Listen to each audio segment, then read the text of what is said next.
Hey everybody, welcome back to my channel. This is Kristen with Monarch Plans, and today I will be doing a budget video, but it will look a little bit different than normal. I am going to be talking about my new monthly planner that I'm using as my budget planner and how I have set it up so I am able to use it as a budget planner and how I plan to kind of use it going forward. Many of you know that I used the Erin Condren monthly binder for a little while, and quite honestly, I loved that I was able to remove the pages, but the worst part of it was I couldn't turn the pages in the binder. I couldn't flip the pages back and forth very easily, and it was really annoying. So I decided to go back to the coiled monthly planner. It is a little bit hard to write with the coil, in my opinion, which is the whole reason I switched to the binder, but I'm back to the coil. I'd rather have difficulty writing on the coil and be able to flip the pages than be able to remove the pages and not even be able to look at my planner. So I'm gonna do a quick walkthrough of my planner, and then what I will do is I will just do a very brief overview of how July went for our budget and kind of our goals and our plans going forward, because a lot of things have changed in July and the beginning of August so far. So let me do a quick walkthrough. I'll explain what I have in here and how I'll be using it, and then we will move on to more budget related discussions. So again, this is just the monthly planner. You can see here, here's my cover. I got the tie-dye one with the rose gold coil. I absolutely love it. I think it's beautiful, but this is just the colorful planner. This first page is just the year at a glance, or years at a glance. And what I'm using this for is something that I think a lot of people use this for the budget planners, is just marking important dates in terms of maybe when sinking funds are due or paydays or anything like that. So you can see here I have my key. We have paydays marked. We have car registration renewals, annual subscription renewals, car insurance renewals. I'm sure I'm going to be adding things to this, so there's extra room on this other side of my key, but this is just it for now.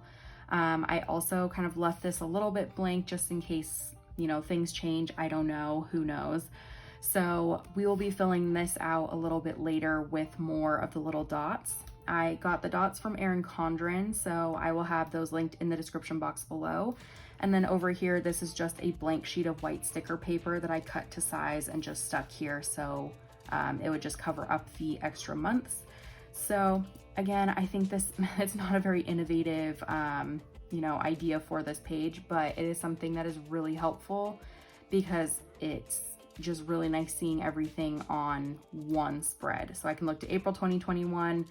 That is when our car registration renews. Same with July. You know, it's really nice to see it on a calendar and know how many months between now and then we have to save.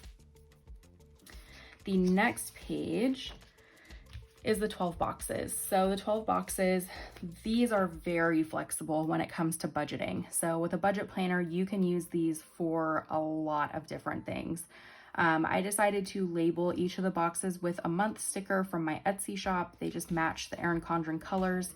So I'll be starting, this planner starts in August, so I'll be starting with August and going through December, and then 2021 will be over here. That's just how it works out because this is an academic year planner, so that's fine with me. But I just really wanted the colors of the labels to match the actual box that they belong in. So what I'm actually using this for is I will be tracking every month these 4 metrics, and then down here at the bottom where I have blank lines is where I'll just put any notable financial things that are happening. So for example, when our car registration is coming due, I will put that down like in the months down below. If we have big birthdays or big celebrations or any obligations that require us to put some money aside or anything like that, or things that we know will cost, you know, a bit of money, that's where this comes in. So I'll just put some notes down here at the bottom just to remind me that that stuff is coming up. It just kind of is like a little reminder. So I will be tracking our total dollars in savings, our total debt, our estimated credit scores, and my Monarch Plans income every single month. Obviously, we're hoping that our money and savings and our credit scores will go up over time. We hope our total debt goes down. And then obviously, I'm hoping that Monarch Plan's income goes up over time. But I think these are really important metrics for us just in terms of what our goals are. So that is what we are using this for. In terms of credit scores, we'll be pulling our actual credit scores and credit reports, you know, throughout the year, but those are going to be, they're just estimates because I'm planning to take them from like Credit Karma or Experian or whatever like that. So they're just estimates, but I still feel like they would give us a good idea on whether things are increasing or decreasing, and we'll be able to catch any kind of errors or anything by checking it monthly. So I will be filling out this other side of the page as we get a little bit closer to 2021. I'm leaving it blank just in case we want to track different metrics maybe at the start of the new year. So I'm just focusing on this side, and we will see what happens when we get to 2021. So when we get into the monthly pages, I haven't gone through and set up my month yet, but I will explain exactly what I'm trying to do with my months. So we have this blank page. I will figure out what we're going to do with this. It might just be something where I, you know, do calculations or have just some extra notes and stuff like that. But we get to our monthly page, and I have filled this out with our bills and our due dates. So I have in gray, these are all things that are on auto pay. So they're things that I don't really have to do anything for.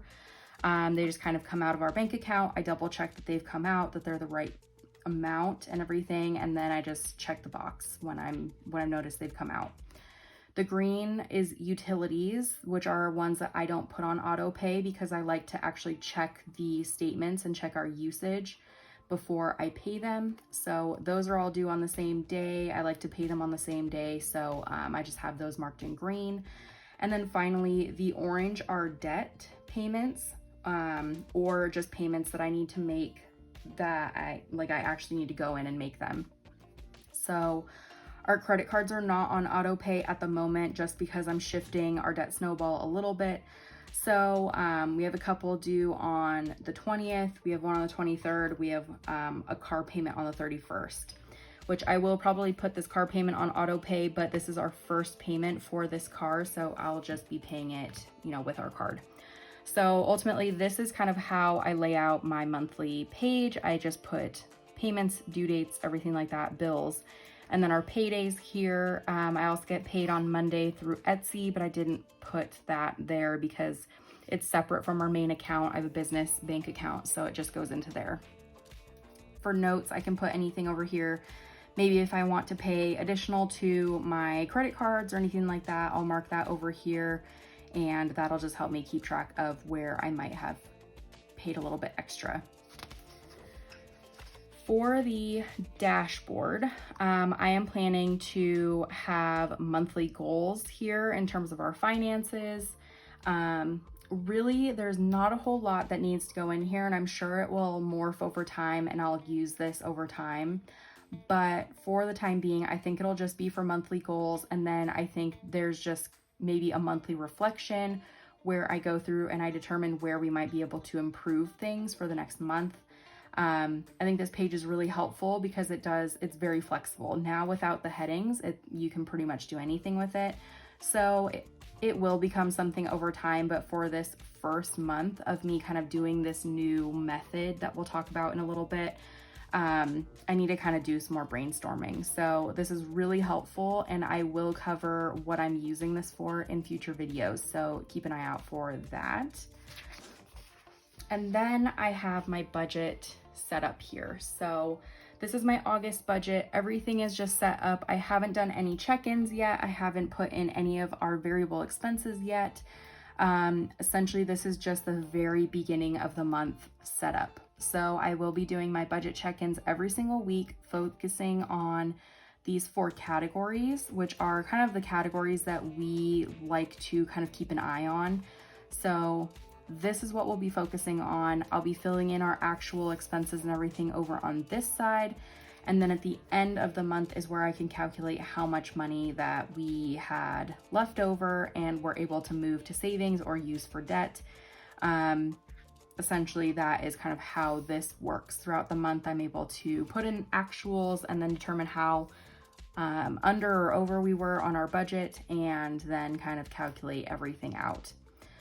So this spread is really helpful. I use this a lot throughout the month, just to double check how we're making progress, if we're making progress, if we might be overspending throughout the month. It's way easier to see in week 2, oh, we might be spending way too much money on groceries. Let's adjust week 3 through 5. So the next page is then sinking funds. So I'll be putting in beginning balances, any additions I make week 1 through week 5, any spending we do, and then ending balances, and then totals will go here. This bottom part, I'll probably use it to list out sinking fund transactions. I didn't put down any washi or anything, but I might add that in a little bit later when I'm closer to doing my first check-in. And then finally over here is my savings tracker. So I am planning to move money to savings constantly throughout the month whenever we have a payday coming up. So I have a couple lines here for the number of paydays we have this month plus an extra. And I will be going in the night before we get paid, and I will move excess money that we have over to savings. So this might be a little bit more, this might make more sense if you've seen my budget by paycheck video. If you haven't, I would go and watch that because it explains a little bit of my method for how I'm budgeting now. So any excess funds I have over my buffer, I will move to our savings account right before we get paid. So that is what's going to be here, is I'll be keeping track of all the money we send over to savings, and then at the end I'll be able to calculate how much money we contributed to savings throughout the month. And then in these new planners, these new monthly planners, there are more pages back here. So there, I believe, are like 8 or 9 pages for the month. So what I think I will do, and I didn't want to put these in yet just because I am figuring out what I want to track and how I want to track them. I think I'll be using the back part of each month for my business expenses, my business tracking for Monarch plans. So I probably won't be showing any of this stuff in the back of my months or anything because it is business stuff and I'm trying to keep that a little bit more personal and private. But that is what I'm thinking about using this for. So all the months are going to be the same. There's really nothing different with any of them, but we get to the back of the planner. And what's a little bit different now about these monthly planners is they don't come with notes pages in the back anymore. So what I needed to do is I tore a couple pages out of a different planner, some notes pages, and I created my own notes pages and attached them with coil clip connectors. I was contemplating Franken planning, but I just didn't want to go through the hassle, so I didn't, and I just needed to add like 2 pages. So this first notes page that I have, it says saving for our first home. I went through in Procreate on my iPad and I actually sketched out what our house will look like. So this is just like the front elevation, like a rendering of it. So I drew out our first house and I have down here a timeline from $0 to $40,000. We're trying to save $40,000 for our first house. So every single $5,000 I will color in part of our house, and hopefully by the time we move in next year, we will have $40,000 saved. We already have a portion of this saved, which we've been saving over the past year or so, year or two. So I will go through and color that in, but I just wanted to have this blank to show you first before I colored in half of it and it looked kind of weird. For context, in case you haven't heard or you aren't following me on Instagram, my fiance and I a couple weeks ago signed a purchase agreement to build our first house. So our house is actually in the process of starting construction. We signed the paperwork, we put the money down, everything like that. So now it's just up to the construction company to essentially get the permits and start building. We have an appointment in a couple of days to go and choose all of the kind of interior options for our house. So things are going to be underway really, really quickly. So that is kind of the, the thought process behind this is we have already saved money. We've put some money down, but we have between now and next year when our house is ready to essentially save up as much money as possible. So that's kind of how the new home or the new build process works, is we have a little bit of time between now and when our house is completed to continue to save. So that's what I'm gonna be tracking on here. I had a lot of fun drawing this. I love Procreate, and so I was able to kind of doodle and make things kind of look at least slightly resembling our house. I think it looks okay, but and as I mentioned, this is just in here with a coil clip connector. So you can see I just attached that there. So it's just a separate notes page that I connected in. There's a blank page here so I can add a tracker if I want to, an additional tracker. But the next one I have is I paid off my credit card. I will be filling this out because we are going to pay off my fiance's credit card in the next couple months. So I want to be able to color in, you know, our progress. And I think I might print out another one of these for one of my credit cards, because I think we'll have just some excess funds that we're not putting to savings to pay off more of both of our credit cards. And then finally, I have this printable, it's debt-free land. So I will put the total debt that we owe, and that includes student loans and credit cards and everything like that. And I would like to start keeping track of our progress towards paying off all of our debt, not just our credit cards. So that is what this is for. And then we have this one last notes page that I can also add another tracker to if I feel like it. I will link where I got these trackers from. It's just debtfreecharts.com. So if you would like to go there, they have a lot of free ones. They have ones that you have to pay for. Both of these were free. So just keep an eye out. I really enjoy that website. They have really cool little like trackers and financial trackers. So that is it for my finance planner, my budget planner. So what I'll do really quickly is let me just talk about July and how things have changed for us recently. So as I mentioned, we're getting a house. We already signed the papers for it, so it is a thing. It's not just like we're thinking about it.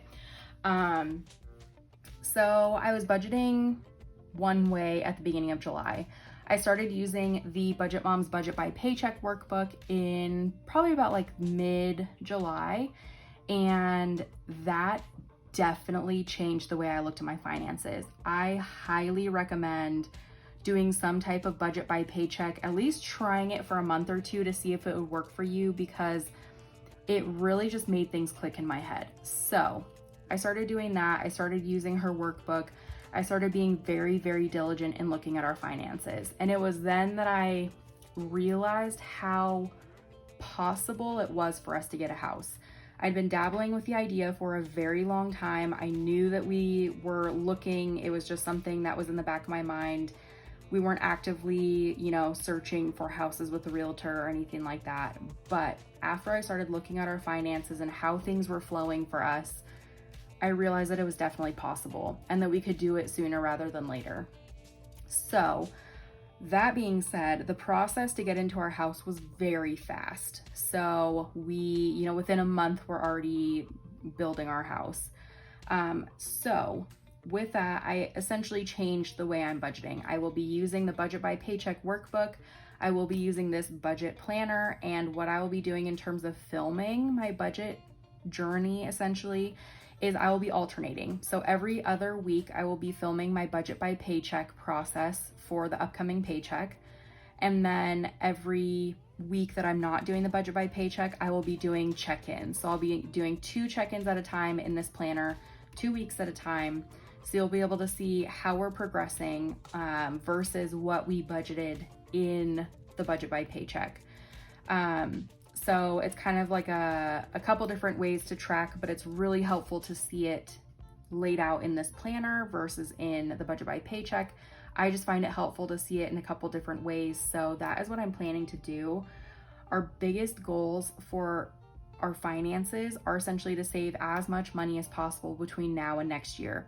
We don't quite know when our house is going to be done. I think we're estimating probably March. So we know we have about 8 months or so to save as much as possible. For July, We were able to put about $1,900 into savings. That is not necessarily going to happen every single month, but it's our goal. We are slashing our expenses. We are cutting down to the bare bones.